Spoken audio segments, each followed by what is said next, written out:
So good afternoon, everyone. Welcome to the first Innovation Club of 2026. Yeah, it's crazy to think we're in 2026 already, but I hope you've all had a great start to the year. So for those of you that don't know me, my name's Rachel Dixon, and I'm a Business Development and Innovation Manager at the Innovation Pop-Up, which is part of the wider Research and Innovation Department here at Leeds Teaching Hospitals.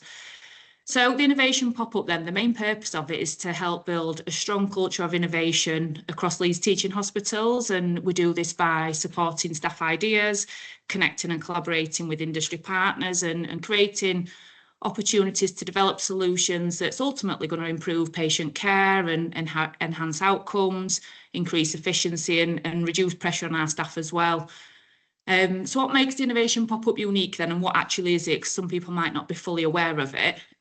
We are a physical space, so we're based right here on the site of the LGI, obviously a world-class teaching hospital, and our hub offers co-working space and access to clinicians, patients, and being in that real healthcare environment as well.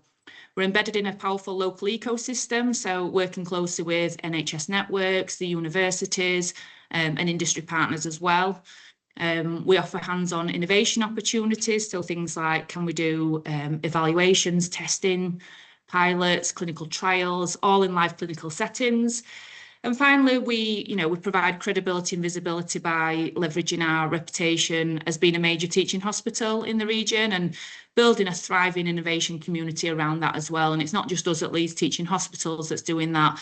It's the wider region as well. We've got a lot of support from the combined authority and so on.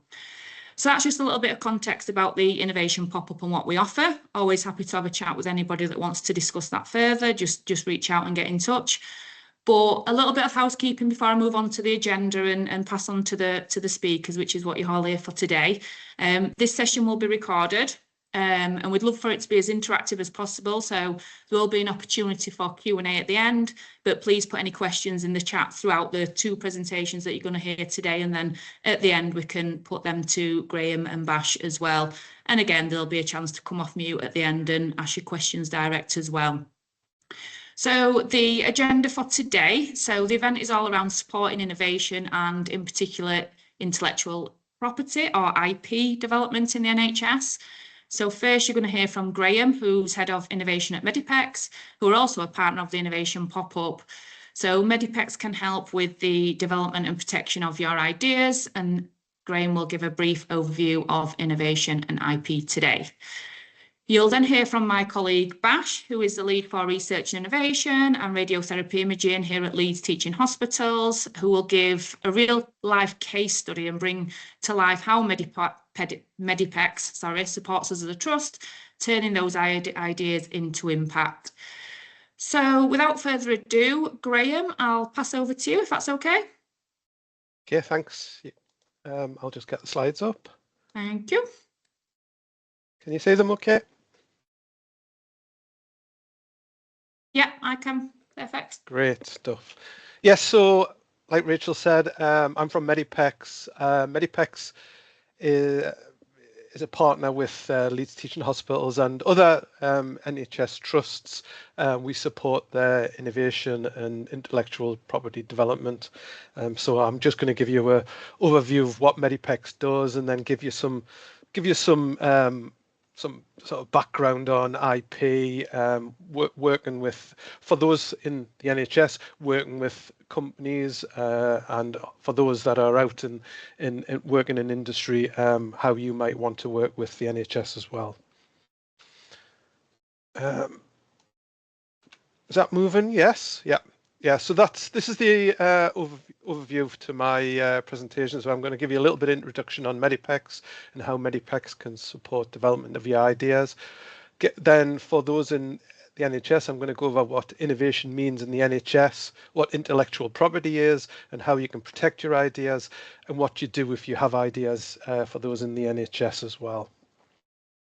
So Medipex is a healthcare innovation hub. It was established by the Department of Health to support innovation and the protection of IP that's been generated in the NHS, and it was sort of spun out of the NHS. It was set up in 2002, and the idea was that we support NHS organisations to implement and comply with that original IP guidance that was published in 2002, and there's been new IP guidance just published at the end of last year, and again we're supporting many trusts to make sure that they comply with that new NHS IP guidance. So we're a not-for-profit consultancy, and we've been independent of the NHS since 2009.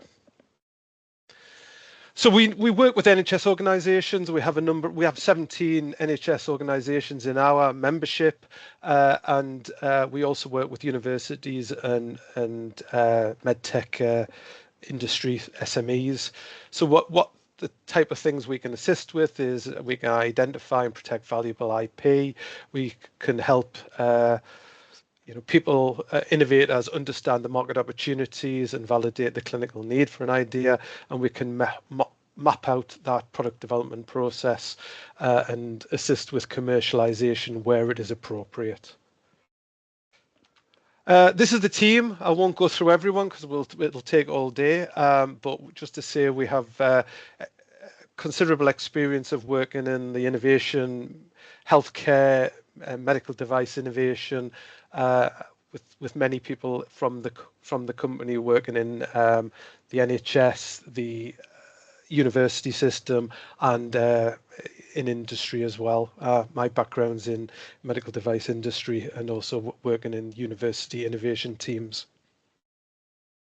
So the question, what is innovation in the NHS? Because some people might not realise that innovation is really important in the NHS, and the Department of Health published a report in 2011 that defined innovation for the NHS, and it's an idea, a service or product new to the NHS or applied in a new way to the NHS, which significantly improves the quality of health and care wherever it is applied. So why is that important? Why is innovation important? So the NHS 10-year plan cites the importance of innovation in driving healthcare reform. So this includes the generation of intellectual property. And the reason why that's important is that it can improve the NHS itself and patient care, and it puts and keeps the UK on the forefront of medical development. It also has benefits for the UK economy, and obviously any innovation that's developed in the NHS, there will be some benefit back to the NHS for the commercialization. So if that innovation is commercialized, any benefit will go back to the NHS. So innovation isn't just a new idea. It's not, a new invention. Innovation's around developing and creating that new idea. It might be also an adaptation of a previous idea that might be used outside of the NHS, but it's also importantly implementation of that idea. The idea it might be a great idea, but if it's not used, it's not going to benefit the NHS and benefit patient care. So, we need to identify those new ideas and make sure that they're given the best chance to be implemented and benefit patients and the NHS as a whole. This is an example of some of the innovation projects that Medipex has been involved with in the Leeds Teaching Hospitals. Bash will see his name against a number of these because Bash is heavily involved in innovation in the radiotherapy area, but we also look at RFID, real-time histopathology sample tracking, which has been developed by Dylan. We're looking at ways to commercialize and sort of spread that outside of Leeds Teaching Hospitals.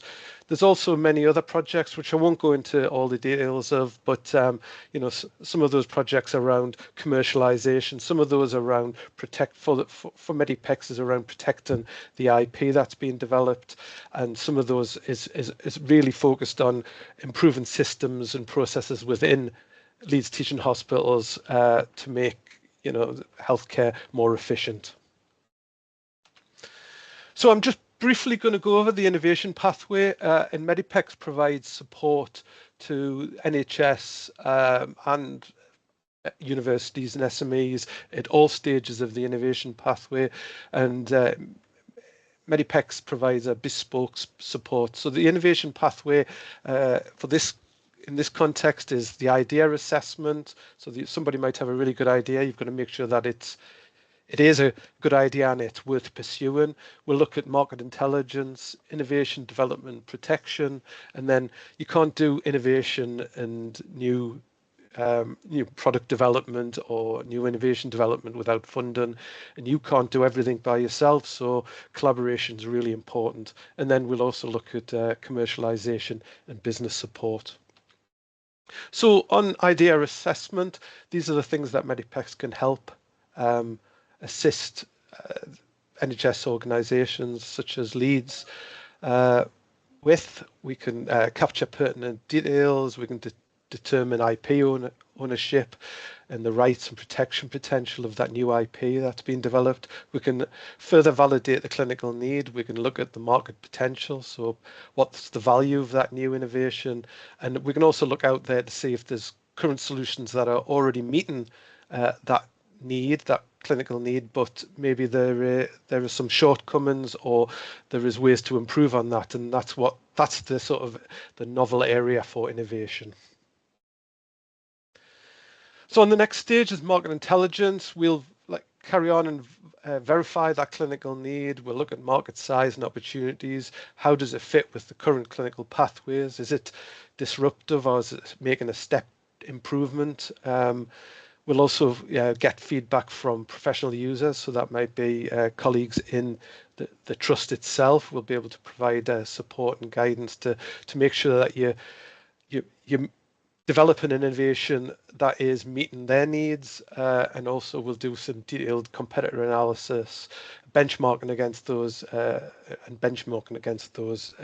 existing products that are already out there. So this is around sort of understanding and developing the business case for your innovation. On the next stage, the innovation development and protection, this is where IP comes in. We'll look at whether your new idea can be protected through the various intellectual property means.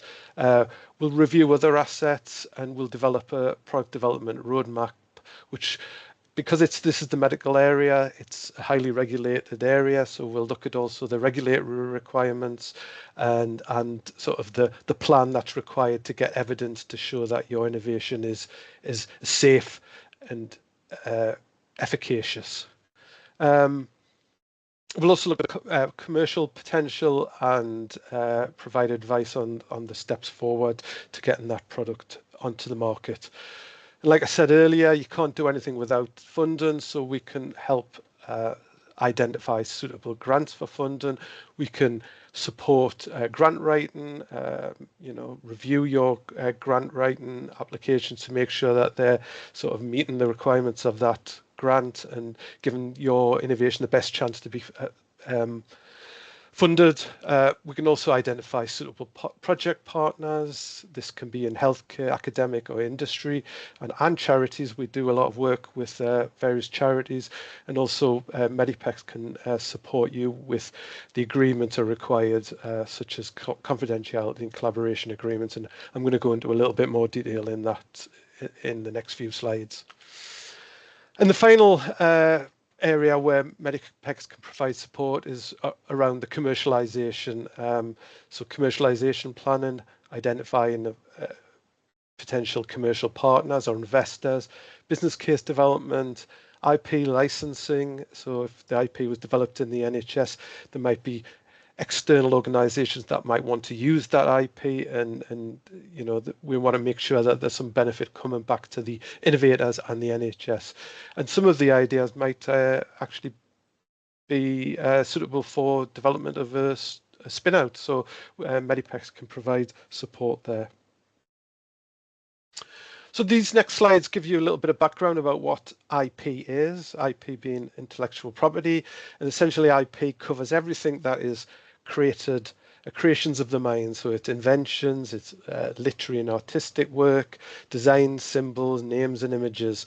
And all the images on the left of this slide, this is all examples of different types of IP. So the IP could be new devices, new software, new diagnostic tests or imaging, training courses. It covers basically the whole gamut of things that could be created to support healthcare and improve patient benefit. So why is protecting your IP important? Well, previously, before Medipex was set up, the NHS was continuously innovating, but it was a bit of a leaky sieve, and a lot of their novel and protectable ideas were just being lost, and the benefit back to the NHS were being lost. So Medipex was set up to protect the IP that was being developed in the NHS. And by recognizing and protecting the IP, this allows the inventor to prevent others from copying their work. It retains control. You get acknowledgement and credit for your work and your development of that innovation, and obviously that can generate income back to the inventor and the NHS trust. So for you, your colleagues in the organisation, you've spent time and resources, intellect, effort in developing this new innovation idea. So you want to make sure that you protect that IP and sure you lock in the value and potential rewards back to yourself and the organisation. So IP ownership in the NHS. IP created by NHS employees is owned by the NHS, the organisation that you work for. Leeds Teaching Hospitals has a strong commitment to share in the commercial revenue with its inventors, and has an innovation, an IP policy, which can be seen at that link there.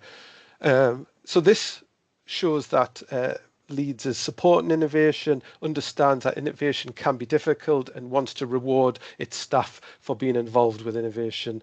And obviously having that NHS logo attached to innovation makes it attractive to others to use.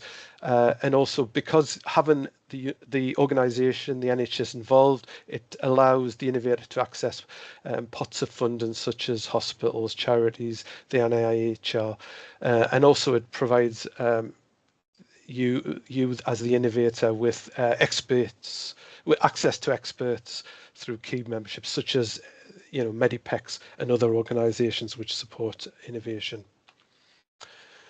I just want to have a slide about sort of some, just to bear in mind that IP ownership, you don't want to assume that if you're working with somebody and you're paying for some work, you automatically own it.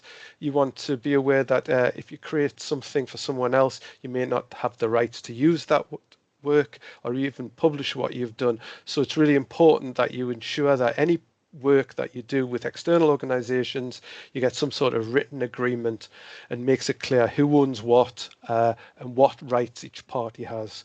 And I'll go into a little bit more about background and foreground IP in some slides later on. So the sort of take-home message on this is read the small print before signing, and make sure that if you're doing any work with external organizations around innovation and innovation development, you get some agreements that cover that work. I just want to briefly go over the types of intellectual property there are. Most people, when they think of IP, automatically think of patents, but there's other types of intellectual property. There's design rights, trademarks, know-how. For example, Coca-Cola has a trade secret for its recipe. They've kept that secret for over 100 years. If they had patented that, it would have only had 20 years protected, and then everyone else would have been able to use that recipe. So know-how is an important way of protecting your ideas. And obviously there's copyright as well. So that protects how something is presented. It protects literature, artistic outcomes such as music and video, and software as well. So we've just got a slide on copyright. Copyright's an automatic right. You don't have to register it. It's not like a patent where you have to apply for a patent. It arises automatically on the creation of the work, and it lasts it usually lasts for 70 years after the death of the author. So these are examples of the types of copyright, the types of material that can be copyrighted. So that's written work, diagrams, drawings, art, video recording, sound recording, and musical and dramatic works. So it covers a whole gamut of areas.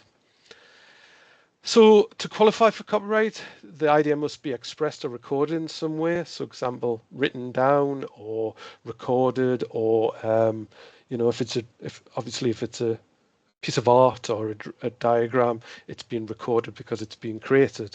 But there's no special formalities required to protect copyright in the UK, but you're advised to put copyright statements on the work that you want protected. So, for example, if you were developing something within the trust, you'd put copyright in the year it was produced, Leeds Teaching Hospitals, NHS Trust, and all rights reserved. So it's useful to use that phrase when you're developing something that's going to go out into the public and you want to assert your copyright on that material. Excuse me. Just a couple of slides on using other people's copyright. There's fair dealing or permitted acts, and that's for you can use people's copyright material for research and private study, for criticism and review, in reporting and journalism, and for teaching specifically. Illustrating for instruction, so non-commercial teaching. If you want to use your other material or material for commercial purposes, such as images that you might find on the internet,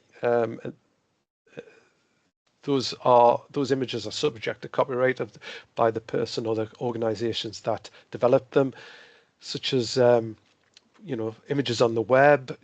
You need to make sure that you obtain permission to use those images if they are subject to copyright. So if you've got any doubts, again, come and seek support and advice from organizations such as Medipex. I'm going to go over patents. So this protects how something works, how something is made, and what something is made of. And a patent is an agreement between the state and the inventor, and the deal is that the inventor publicly shares that scientific or technological advancement for the benefit of society, and in return, the state protects that idea, that development, to prevent others from using it, and that protection is usually for a 20 years period. It's territorial, so in the UK you'd get a GB patent. There's no such thing as a worldwide patent. So if you want to patent things externally in other countries, it can become extremely expensive because you have to set up patents in each of those different territories. And also, one of the important things about if you want to patent something, to protect it, you must keep it completely confidential, so not disclose it at least until you file that patent application. So why is patent protection important? It's right to block others from using your invention, your discovery. It prevents them from making or importing or distributing a product that was your idea, like I said, for 20 years. But your idea must be new, not non-obvious and useful. And as part of the deal, the full technical details will be published in that patent. So some things to consider if you are developing a new innovation, a new invention, and you want to protect your IP.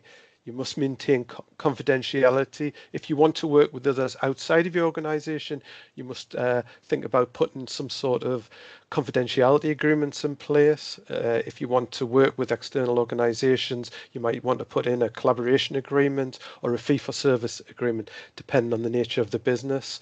You would need to think about managing your IP. So you want to think about identifying the background IP and the foreground IP. If you're working with other organizations, and you might want to think about developing some sort of IP strategy. So it's going through, can you protect it through other types of IP, so copyright, trademark, patents, know-how, design rights. What counts as a disclosure? Essentially, if you discuss or publish your invention, your novel idea outside of the organization. So this could be an informal chat, it could be a poster on display, a presentation, a publication in a journal or online, and it could be a discussion of the idea with a patient or your family as well. So you don't want to discuss outside of the organization without some sort of confidentiality agreement in place. Within the organization, employment agreements, employment contracts usually cover confidentiality, so it's reasonably safe to talk to colleagues within the organization if you want to discuss your new innovation.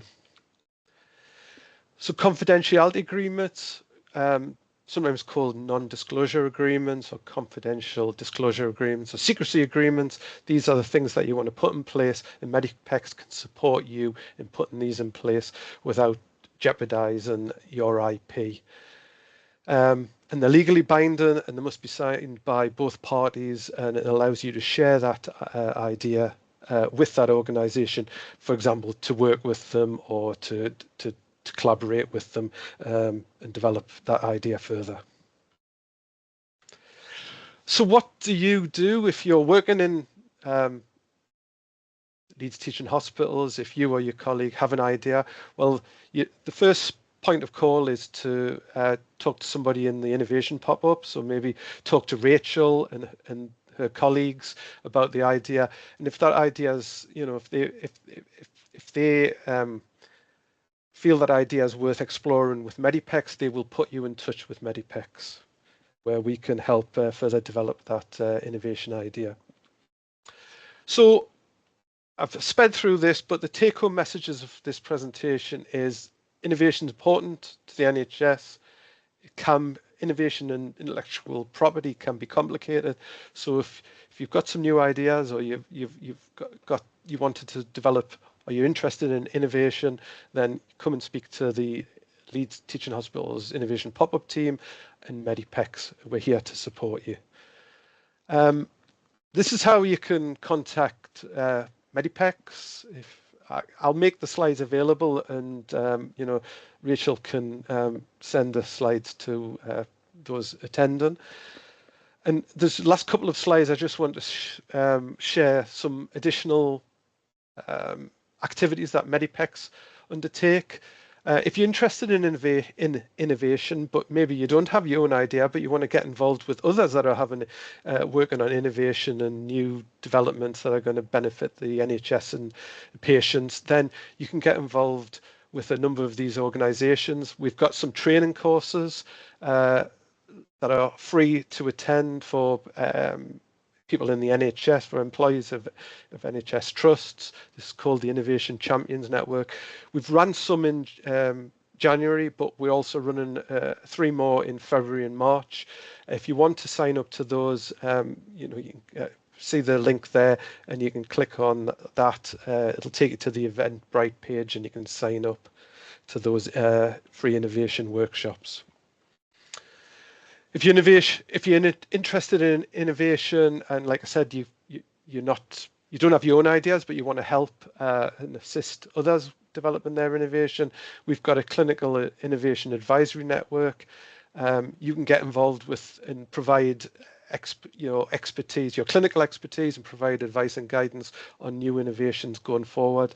And we promise it wouldn't take much of your time, so feel free to sign up to that if you want to get involved with any innovation activities going on in Leeds and in the Yorkshire region. And also Medipex holds a NHS Innovation Awards every year. We're opening it up at the start of February for applications for anyone who's got some innovation projects underway. The closing date opens early February, closing date the end of March, and the winners will be announced in an online awards event in June. So with that, thanks for listening. I've probably sped through that very quickly, but I wanted to stick to the time because Rachel would tell me off otherwise. There's my contact details, and I'm going to hand you over to Bash, who's going to talk about innovation going on in radiotherapy in Leeds, and how working in partnership with industry is supporting adoption and development of new technologies that'll strengthen the clinical services and improve patient benefit in radiotherapy. So I'll stop sharing and then I'll hand over to Bash. Thank you, Graeme, for the introduction. Can you please confirm you can see my slides? Yep, that's up. Yep. Good afternoon, everyone. Thank you, Rachel. Thank you, Graeme, for the invite to talk about our personal experience in collaboration and working closely with Medipex. I've been asked to give real examples of real clinical implementation following long-term investment in innovation and research. So my name is Bashar. I am the lead for research and innovation and radiotherapy imaging at Leeds Cancer Centre. I also lead themes within the CRUK National Centre of Excellence program, and we have a wide spectrum of activities that is driving kind of innovation to improve patient care. But I also hold a fellowship within NHS, which actually supports me in developing relationship to strengthen my leadership in implementing research and innovation and the pathway into clinical practice. So I am very pleased that to say that my background is purely physics or science. And for that reason, I need Medipex and especially Graeme to join me on any venture, because I worry about the science part and the delivery of the projects, and Graeme take over and responsible for everything else, which I'm very grateful for. So before I start giving some examples, I'll just give you brief background about St. James Leeds Cancer Centre. We are based in St. James. We serve a population of about 3 million within our region. We are also in partnership with the ODN, which is the kind of northeast as well as Yorkshire and Humber collaboration. So we work in collaboration with Hull as well as Sheffield in terms of sharing role and responsibilities and share experience. We run 12 linear accelerators, and the picture on your right just shows one of these machines. And we roughly treat about 7,000 patients per year. And as a supporting service, we have CT and MR simulators. These are critical for radiotherapy treatment. And we also have a comprehensive gamma knife and brachytherapy programs. And these are highly specialized treatment. So what does that mean? We are one of the largest, if not the largest, radiotherapy center in the UK. This is a map of all radiotherapy center, and the bigger the size, a true representation of how big the center. And if you look at the national survey of number of treatment in 2024 and 2025, Leeds comes just after the Christie nationally in terms of how many patients we treat and the number of events. The reason I'm sharing this with you is because this puts really significant, not necessarily pressure, but kind of role and responsibility for Leeds. When we use innovation to develop the service and make changes, the impact of it is massive, not only in Leeds, but also on the region and the entire country, because the challenges we deal with are relatively unique, because Leeds have this kind of big scope and as well as big workload to work with.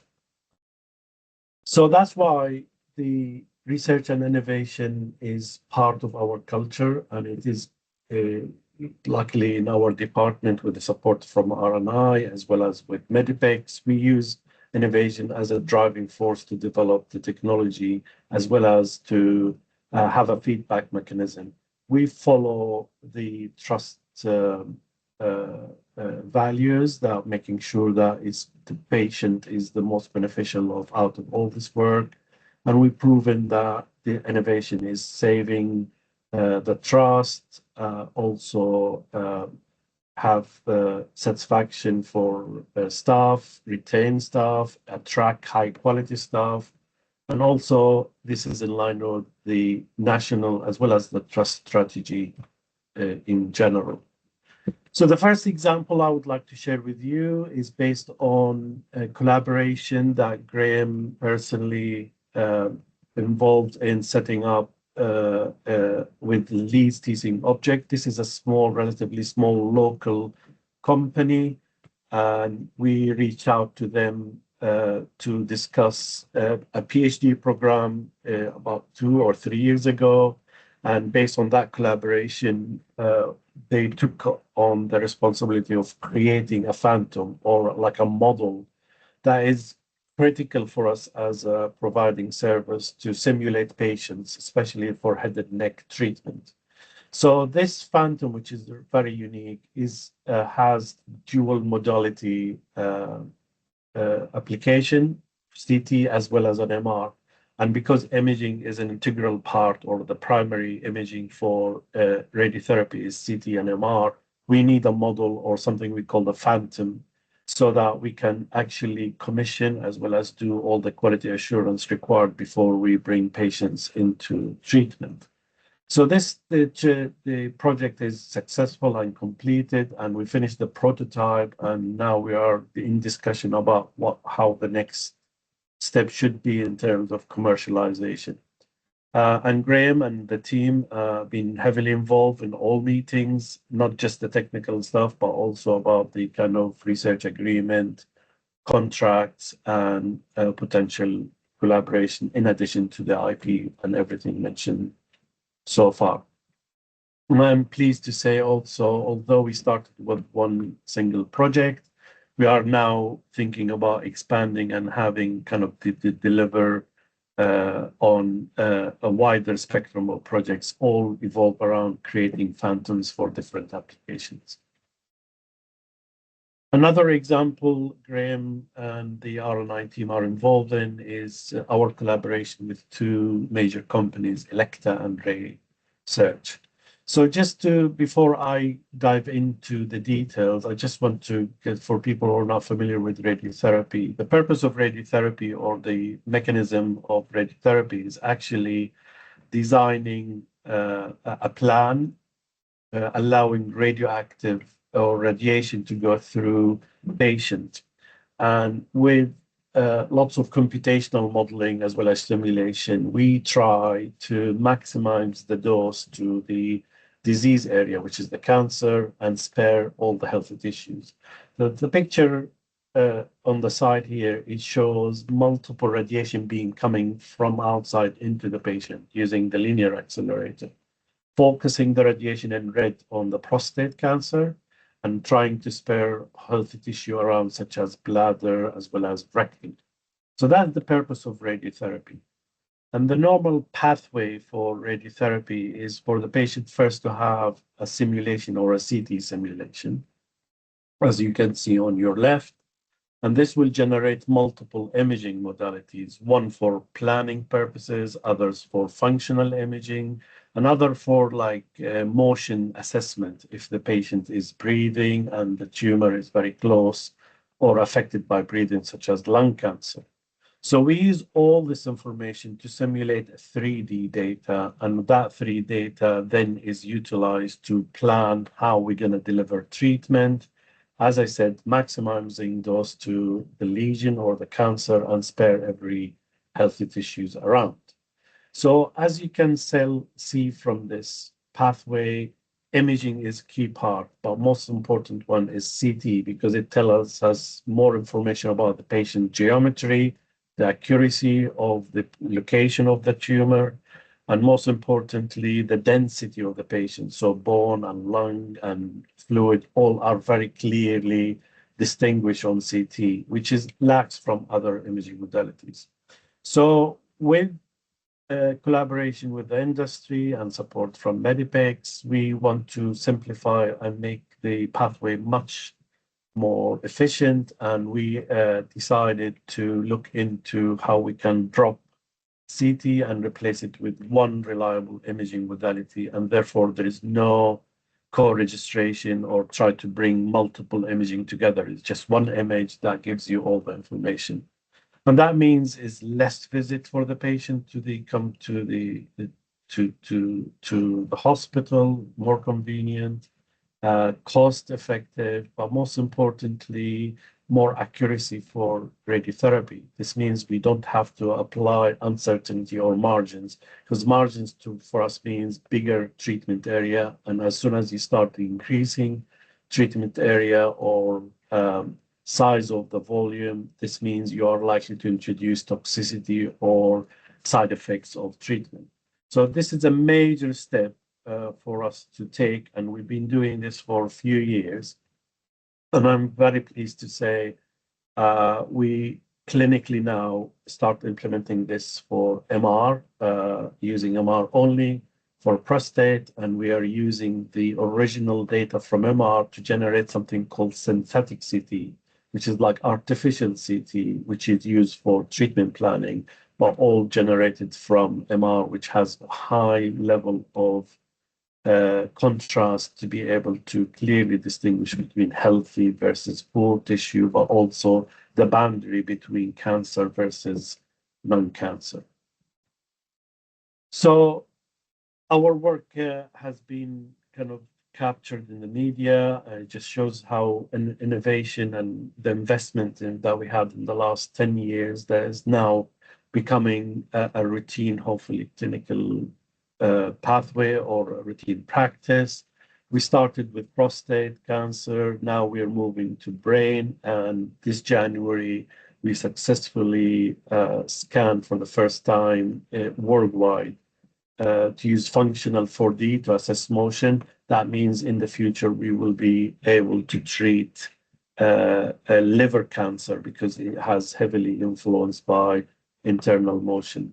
So I'm not going into details here. I'm just giving you a brief outcomes or outputs of this type of collaboration and how just one avenue can open multiple avenues and bringing all collaborators together, which Graeme highlighted. The networking is very important and bring different teams together.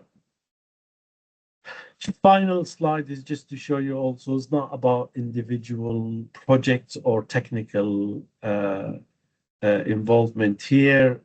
This is an example of a workshop we ran last year, and this is bringing multidisciplinary team, not just from Leeds, but also from different universities and different research institutions to talk about the future of where we're heading with precision radiotherapy and how can we bring pathology as well as radiology, immunology all together to help radiotherapy. An integral part and contributing to this is Graeme was present as well as Maninder here. You can see them sitting on the table, taking part in the conversation and discussion and providing advice, things that we need to factor in terms of IP, in terms of collaboration and research agreement and bringing the industry and collaboration.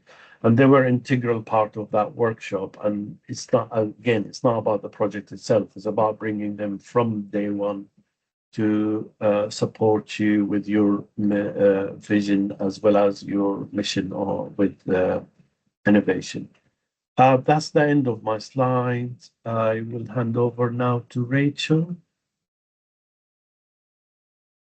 That's great. Thank you, Bash. That were really informative. So yeah, we've got 15 minutes left. A massive thank you to Graeme and Bash for two excellent presentations. I think one of the key takeaways is that collaboration. I think it comes through in abundance. You know, we like to think of ourselves at the Innovation Pop-Up as the front door to that. It can seem quite daunting, actually, who do you go to for what support and things like that.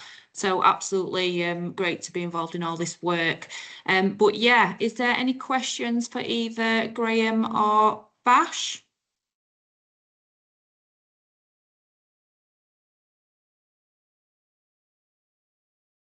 Meninda? You will be surprised to see my Like hand you? up, Rachel.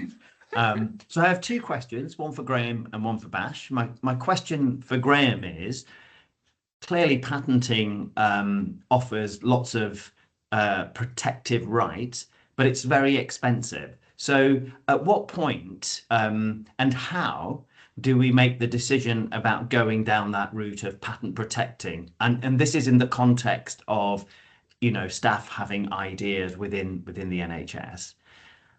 And my question for Bash is, clearly, Bash, you work right at the cutting edge of this treatment modalities, and it's fantastic to hear the work that you're doing.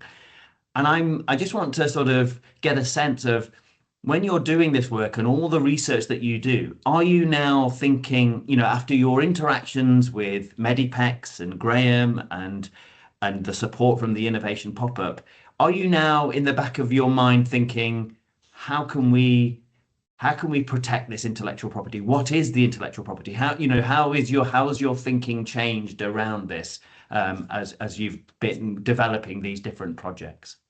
Thank you. Shall I go first? Yes, please. I should have mentioned your name, Meninda. I didn't know you were on the call, but you do a lot of work with us, and you know it's vital work. So it's a difficult sort of balance between, you know, filing a patent too early and then the costs ramp up very quickly, because you know once you file a patent, it's basically the clock starts, and then, you know, at certain points down the line, you know, you have to make decisions that usually involve you know, cost to, you know, what territories you're going to protect in this, you know, and then obviously all the patent office actions that come back, they can take time and effort to address all the questions that you might have. So it's a fine balance when you want to file that patent. I think you have to decide on this, you know, information that we develop during that that project, you know, the market opportunity, the competitors. You know, if it's a very busy area and there's lots of other organizations and companies working in that area, you might want to patent as soon as you can. But if it's an area where there's not much competition, or the development might take longer, you might want to think about holding off filing that patent application. But also bearing in mind that you're going to have to keep your information confidential if you do want to patent at a later date. And sometimes, again, that's a critical factor in your decision process as well, because you need to decide, you know, like Bash might want to go and publish a paper or go to a conference and present on his work, because it's important to get that information out there and others to know what's going on in Leeds. So you have to factor that into it as well. You might want to protect, you know, file a patent earlier than you would normally, but the payoff is that you can go and talk about it in the public and publicize your work and get companies interested and get other organizations interested. So yeah, it's a fine balance really, and there's no simple answer, unfortunately. Thank you. From my side, I think it's worth highlighting, first of all, the work I presented and the nature of the work I'm doing here is I'm speaking on behalf of a big group of researchers, and as well as multiple collaboration with different people. So the scale of like the thinking process behind innovation, depending on the scale of the project. So I remember clearly when I did my first research, like personal PhD program, it was directly working with a commercial company. and their company, they have a specific interest and the product is already commercially available. So there wasn't much to kind of think about. Is just pick something off the shelf and see how you're gonna safely implement it in clinic. But as you start developing and you can actually have questions, there's no answer there, there's no product out there. Then you start thinking like, am I going to be responsible for creating a medical device effectively? And if so, then what regulation I have to follow? And as soon as you start dealing with these issues and obviously setting up research, collaboration agreement, data sharing agreement, all of these things will become more and more obvious. And you need to start thinking about, am I allowed to publish? And if I publish, what are the limits? Who owns the IP? And so in short, it depends on the size of the project. But the bigger the project, the more things that you're gonna have to deal with. And from my side, at least from my training program to become a medical physicist, no one taught me how to do this. And it is really a collaboration with you, Meninder, support from R&I team, as well as Medipex through. I'm learning a lot, and I'm sure I'm going to continue learning as we grow, because as you said, it's a cutting edge. There's no model to follow. You have to find your way around. Thanks, Bash. I have to say, it's an absolute delight working with you guys. It's so exciting. So thanks. Great stuff, thank you. We've got Richard with a hand up, and then we'll come to the question in the chat. So Richard, do you want to go next? Thanks very much, Rachel, and thank you, Bash and Graeme, for your presentations as well. A couple of questions for you, Graeme. You mentioned in your presentation about the new IP guidelines that have just been published. I wonder if I could just get your view on, was there particular important changes that were required or updates in those new guidelines that might be things that we need to be kind of aware of? Not wanting to put you on the spot around that. I think. Yeah, sorry, carry on. Sorry. And the second question, if you can remember it, is just around sort of the desire to create that culture of innovation within organisations, and I wanted to get your view on your innovation champion network and perhaps sharing some examples from other trusts of how they engage their staff around innovation and create that culture, and maybe a couple of things that you've seen are working in other organisations that might be useful for us to consider. Thanks. Yeah, so on the IP guidance, it's not statutory, but there is hints that it might become statutory. So I think it's going to be important. There might, they're talking about having a responsible person within each of the the trusts that would be responsible for innovation. And I think, it's just around putting processes in place, having a clear IP policy, which Leeds already has, but it might be worth, somebody in the trust with support from Medipex revisiting that and updating it to make sure that it goes, it fits with the new guidelines.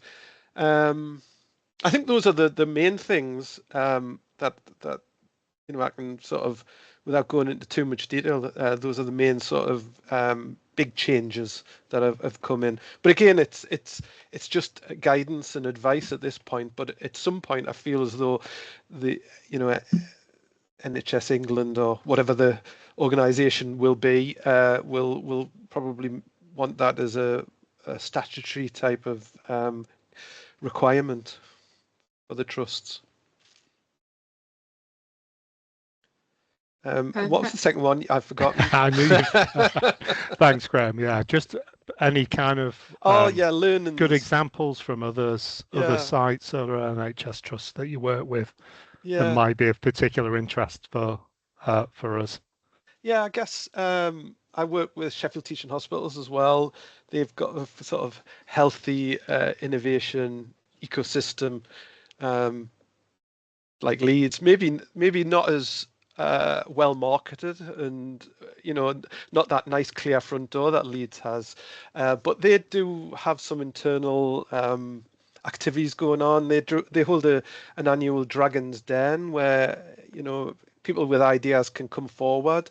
You know, it's a bit of a competition. You know, they've got to fill out a form which describes their innovation ideas and what they've done so far. They get interviewed, and there's funding available to those who are successful through that process. And even if you're not successful, it allows the trust to be aware of, you know, what's going on. And, you know, Medipex often gets involved with those ideas that haven't been successful yet, but, you know, they can reapply when the ideas are more mature and they've done some further work on it. So I think that's probably a useful thing. Innovation competitions, I think, you know, drive interest in innovation. And I think, yeah, one of the things is, I mean, Leeds is involved, but that, you know, we do the Innovation Burst training series with other trusts in West Yorkshire, and I think that's useful because it brings people who are interested in innovation together, and it should really sort of allow some sort of discussion between trusts to understand what other trusts' needs are, and because you might be developing something within one trust that is really required in other trusts, so, you know, that will help spread that innovation, improve that impact and patient care, and obviously efficiencies within the trust itself as well. So I think those type of activities are really useful. That's brilliant. Thanks, Graeme. Pleased to say we're going to be launching that training with you as partners with other Health Innovation Network and other trusts as well in March this year. So watch out for more details, everyone, on that coming forward. Thanks, Graeme. Thanks. Perfect, thank you. Bash, you've got your hand raised. Is it in relation to the question from Ross that's in the chat regarding pure imaging phantoms? I've got a question for Graeme, but we can skip that. I can go straight to Ross. Yeah. Thank you. Yeah. Thanks, Ross, for your question. Really relevant, and I can tell you about our personal experience. So for the phantom design project that I presented, actually the company itself reached out to us and they introduced themselves saying, we have this idea about ultrasound phantom. Would you be able to help us or support us, do QA and checking? And then that initiated discussion, said, do you do other phantoms? And that built the idea of doing CT and MR compatible phantoms. If we are reaching out, if we have an idea and we want collaboration with a commercial company, normally we reach out for our existing providers. So in radiotherapy, it's a relatively small community, and you're talking about a handful of companies out there who can support you. And for a user like myself, like we are on frontline service and we want something to be commercially available for clinical practice, your best chance for this to happen is to work with your existing provider. So we work with Elekta already because we have their machines, with Philips, as well as with RayStation. So we reach out to them, say, we have this idea. Are you interested in working with us on this? Luckily, so far, everyone said yes. But I envisage in the near future, some people would say, no, we don't have capacity or it's not priority. I would normally go to Meninder as well as to Graeme and say, we have this idea, how best to go and find collaboration with industry. And I don't have this personal experience, but I've heard so many good successful stories that the innovation pop up that kind of invite the industry and for people to talk about potential collaboration and ideas. Perfect, thanks, Bash. Ross, I hope that's answered your question. Just conscious we've got 1 minute left, Marcus. I noticed you had your hand raised and it's now lowered. Do you want to save it for another time, or is it a quickie? Well, it's as much as anything a thought, as a quickie, as a thought starter that might be picked up later, is there are some really wonderful ideas and great examples here. Are there some good examples of where those ideas have been followed through, and we can see how they've gone on to be successful. There are sometimes some frustrating stories where a good project was implemented and then somebody asks a question, yeah, we did that a few years ago and it was celebrated, and then not so much happened with it. And it might be useful to illustrate how implementation goes on, maybe with the Health Innovation Network and so on, to show how what originated in Leeds or in Sheffield went on to be deployed further afield, and the journey that you go on when that happens. NPIC is, you know, the digital pathology is a fantastic story that was originated in Leeds and is now across, you know, 30 something trusts. So it's that side of things. And are there some lessons that can be learned that whilst you're doing the core idea, that you can prepare for what is going to happen next? I think that's the sort of story. And sometimes that involves industry as well as other trusts. So Graeme, Bashar, those are, and Richard. Richard, yeah, do you want to come in? I suppose only just to build on Marcus's point there in respect to NPIC. Both start with an N, I suppose. And Joe, I see, have just come on screen, will testify to this. They produce some excellent guides. My ears were burning. Yeah. You've produced some excellent guides, haven't you, that almost provide, so that is it the Leeds Guide to Digital Pathology, Volume 1 and 2. Contained within those is almost like a blueprint for considerations to consider for adoption. Okay, this is relating to digital pathology, but actually the core principles of what's contained within those documents is very applicable to other innovation cases as well. So just to suggest that might be something people want to check out. Joe, I don't know if you wanted to add more to that, but they seem very generalizable points about engaging stakeholders, involving patients, etc., etc. Yeah, I mean, the Leeds guides, they are available online. You can go onto the NPIC website and get them, or also through Leica if you do want to have a look at them. Yeah, obviously they are focused on digital pathology, but it's a lot of transferable information that's applicable to any other type of innovation within the NHS, and it's about building on, you know, that need and showing the business case for it, which is obviously always a vital thing, and where I think a lot of innovations, you know, struggle to expand beyond sort of just the initial hospital that they're in, is understanding how that business case is and understanding where the you know, the transferable sort of data is. So it's the NPIC pathology guides are useful in explaining how we've gone through that process, and that process is obviously very applicable to other innovations within the NHS.